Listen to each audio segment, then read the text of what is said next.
देखिए सुनिए, चेक करने का और भी तरीका होता है, बहुत तरह से इस क्वेश्चन को सॉल्व करते हैं, लेकिन अगर सबसे आसान और सबसे कम समय में इसको सॉल्व करना चाहेंगे वो ऑब्जेक्टिव है ना। जिस दो पार्ट में तोड़ेंगे उस दोनों पार्ट को आपस में जोड़े या घटाएं तो 3x ही आए, लेकिन गुना करने पर दोनों किनारे वाले के गुणनफल के बराबर आना चाहिए। ये चीजें आपने क्लास 8 में भी सीखी है, 9th में भी सीखा और ये 10th में भी, तो बहुत आसान हो जाता है।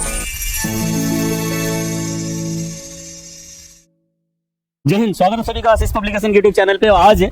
आज जो चैप्टर लेकर आए हैं ये बहुत इंपॉर्टेंट आपके पूरे सिलेबस का है। इसके पहले हमने चैप्टर 1 का सारा ऑब्जेक्टिव किया, सब्जेक्टिव किया और एक एक चीज आपको बताया गया विद कंसेप्ट। लेकिन आज जो मैथ्स के क्लास में पढ़ने वाले हैं इसमें सबसे इंपॉर्टेंट चैप्टर में से एक जो बहुपद होता है, चैप्टर 2 जिसको पॉलिनोमियल भी कहा जाता है ना, उसके क्वेश्चन ऑब्जेक्टिव देखेंगे कि आखिर इसमें किस तरह के क्वेश्चन बिहार बोर्ड के 10वीं बोर्ड में पूछे जाते हैं। तो इसके पहले अगर आप चैनल को सब्सक्राइब नहीं किया सब्सक्राइब कीजिए और ऐसे ही शेयर कीजिए भाई, क्योंकि जितने भी परीक्षार्थी हैं सबके पास पहुंचे और वो लोग इससे लाभ ले सके। ठीक है, तो मेरा नाम चंदन श्रीवास्तव और आज का शुरुआत जो है हम पहले क्वेश्चन से करेंगे, बेसिक कंसेप्ट।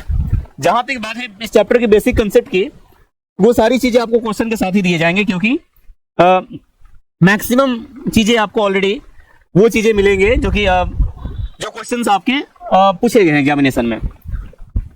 पहला क्वेश्चन कहता है कि घात एक वाला बहुपद क्या कहलाता है। वैसे बहुपद मतलब वैसे पॉलिनोमियल जिसका घात क्या होता है, एक होता है। तो आप याद कीजिए कि जिसका घात एक होता है उसको क्या बोलते हैं, रैखिक। दो घात वाले को द्विघात, त्रिघात, तीन घात वाले को त्रिघाती। और तो इसमें ऑप्शन अगर चेक करते हैं तो जिसका घात एक है मतलब पावर एक, घात मतलब क्या, पावर, जिस बहुपद का पावर एक हो उसको क्या बोलते हैं भाई, तो रैखिक बहुपद। एकदम सिंपल सा क्वेश्चन है और इसका आप देखिए कि 2011 में और 2023 में क्वेश्चन पूछा गया है। बढ़ते अगले क्वेश्चन की ओर। अगला क्वेश्चन जो आपको मिलेगा वो मिलेगा कि क्वेश्चन नंबर 2 आपका है, त्रिघात बहुपद का व्यापक रूप क्या होगा। आप जरा याद कीजिएगा, थोड़ा सा आपको कंसेप्ट दे दे भाई, कि जो रैखिक बहुपद होता है उसका क्या होता है, जनरल फॉर्म, व्यापक रूप। जो त्रिघात होता है उसका क्या होता है, पावर। जो घात होता है ना वो हमेशा डिसेंडिंग ऑर्डर में, घटते क्रम में जाएगा। ठीक है, यहां देखिए अगर आपके पास ऐसे लिख दिए जाए, यहां पर ax square plus B X plus C है, यहां भी पावर क्या घटते क्रम में आ रहा है कि यहां पर x का पावर 2 है, यहां पर x का पावर 1 है, फिर x का पावर 0 है। लेकिन ये जो बहुपद है ये कौन सा, द्विघात है, क्योंकि इसका घात 2 है। नेक्स्ट क्वेश्चन में जरा देखिएगा तो x का पावर 4 है, जब पावर 4 आ जाएगा तो वैसे ही लग रहा है कि हमारा त्रिघात बहुपद नहीं होगा। नेक्स्ट अगला जो है आपका ax का power 3 bx square cx plus d, इसमें x का पावर क्या है, x का पावर 3। और इसके बाद देखिए कि पावर जो है इसमें वेरिएबल जो चर होता है ना, ax square plus bx plus c, ये द्विघात बहुपद हो गया। त्रिघात की अगर बात करें तो x Q plus bx square plus cx plus d। यहाँ पर a b c d ये चारों जो है कांस्टेंट होते हैं, मतलब अचर होता है। लेकिन जो घात होता है वो चर का होता है, वेरिएबल का होता है ना।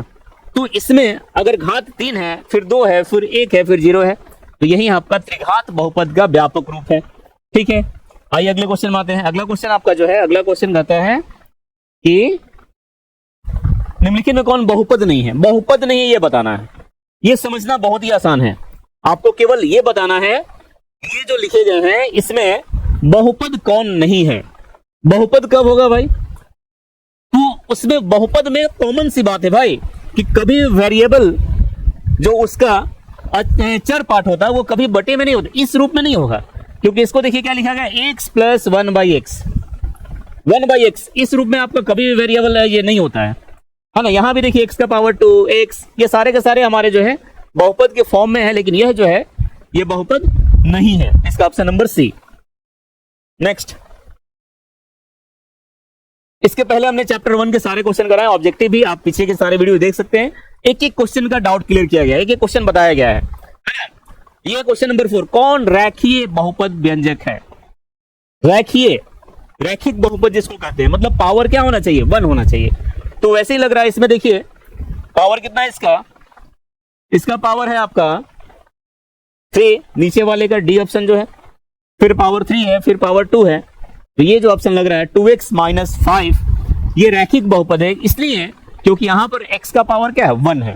तो ऑप्शन नंबर ए आपका सही है। अगले क्वेश्चन में जब आएंगे तो अगला क्वेश्चन आपका कहता है, अगला क्वेश्चन मिलेगा तो उसमें देखिए क्या है, 5 नंबर, द्विघात के शून्यकों की संख्या क्या होती है? भाई बहुत आसान क्वेश्चन है। अगर आपके पास द्विघात बहुपद है, रैखिक बहुपद में शून्यक कितने? एक होते हैं। द्विघात में कितने होते हैं बहुपद? शून्य कितने होते हैं? दो होते हैं। त्रिघात के शून्य कितने होते हैं? तीन होते हैं। तो अगर बहुपद आपका द्विघात होगा, इसमें शून्यकों की संख्या कितनी होगी? दो होगी। ये सब तो बहुत आसान क्वेश्चन है। आप देखिए, ये भी 2013 में और इसके बाद भी एग्जाम में पूछा गया है।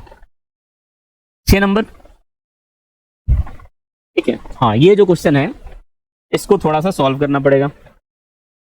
क्या कहता है भाई? कहता ये है कि द्विघात बहुपद x square plus 3x plus 2 के शून्यक कौन कौन से हैं?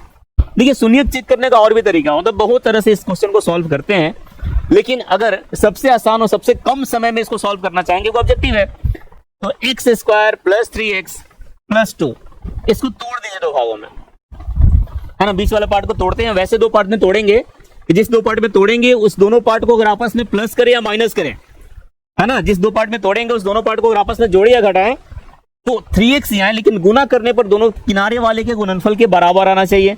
ये चीजें आपने क्लास 8 में भी सीखी है, 9th में भी सीखा और ये 10th में भी, तो बहुत आसान हो जाता है। एक्स स्क्वायर लिख सकते हैं, प्लस एक्स लिख सकते हैं और प्लस 2x। एक्स और 2x क्या हो जाएगा? 3x हो जाएगा, है ना। और x और 2x को जब गुना करेंगे तो 2x स्क्वायर होगा और किनारे वाले का गुणनफल भी कितना आ रहा है? 2x स्क्वायर ही आ रहा है। और प्लस कितना? 2। इस दोनों में क्या कॉमन है भाई? x plus 1। इस दोनों में क्या कॉमन है? 2।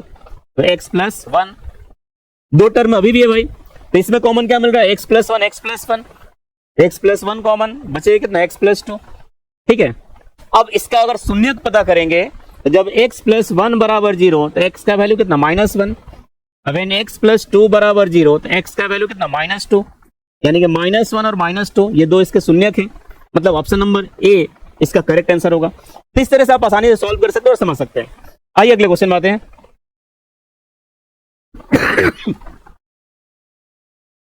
ये तो बहुत ही आसान है बॉस।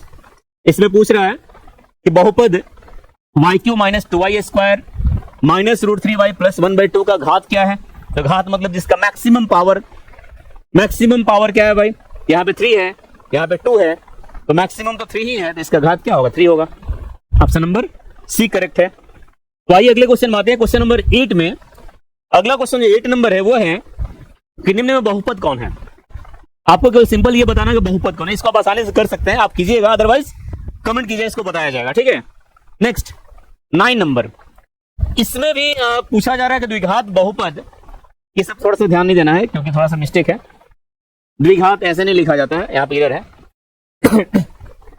द्विघात बहुपद x square plus 1/6x minus 2 के शून्यक क्या होंगे ये बताने आपको। इसके शून्यक कौन से होंगे? तो इसका शून्यक निकालने के लिए सबसे पहले हम क्या करते हैं, इसको हम लिखते हैं इस फॉर्म में, सभी में 6 से गुना कीजिए इसके सारे पद में, तो 6x स्क्वायर हो जाएगा, 6x स्क्वायर होगा। आप प्लस यहां देखो 6 से गुना करेंगे 1/6x माइनस 2, ये कट जाएगा, तो 6x square plus x minus 2 इस फॉर्म में हो गया। अब इसको तोड़ते हैं दो भागों में, ठीक है ना। वैसे दो भाग में तोड़ेंगे कि प्लस माइनस करें तो x है, लेकिन गुना करने पे कितना आना चाहिए? 6 2 12 -12 आना चाहिए। 6x स्क्वायर है और -2 है, -12x स्क्वायर आना चाहिए गुना करने पे। तो 6x square plus 4x minus 3x minus 2 ऐसे लिखेंगे। 4x में से 3x घटेगा, x बचेगा और 4 3 कितना? 12 हो जाएगा, ठीक ना। इसमें से कॉमन क्या ले सकते हैं भाई? 2x, तो बचेगा 3x प्लस 2। यहां से क्या लोगे? -1 कॉमन लेंगे तो बचेगा कितना? 3x plus 2। मतलब आपका क्या हो गया? 3x प्लस 2 और 2x माइनस 1, है ना।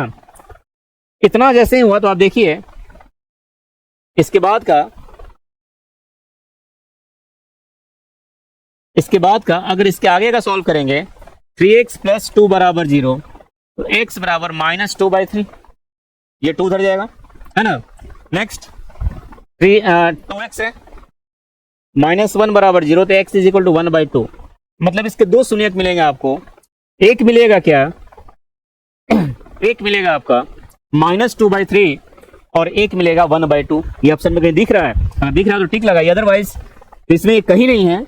इसका जो ऑप्शन नंबर होगा डी, इनमें से कोई नहीं इसका सही आंसर होगा। ये था क्वेश्चन नंबर 9। अब आइए अगले क्वेश्चन में, क्वेश्चन नंबर 10। ये भी सिमिलर है, ऐसे क्वेश्चन आपको बताया गया है कि निम्नलिखित में कौन से बहुपद है, बस आपको केवल इतना बता देना। तो आज की इस वीडियो में क्वेश्चन नंबर 10 देखें, इसके बाद के क्वेश्चन जो है अगले वीडियो में लेंगे। तो आप अधिक से अधिक शेयर कीजिए इस चैनल को, इस वीडियो को शेयर कीजिए और चैनल को सब्सक्राइब कीजिए, ताकि जितने भी वीडियोज हैं, आशीष पब्लिकेशन टारगेट जो है हमेशा से बच्चों के टारगेट सेट करता है, तो आप लोग इसको अपना इतना शेयर करें ताकि सारे परीक्षार्थी इसको देख पाए। बहुत बहुत धन्यवाद।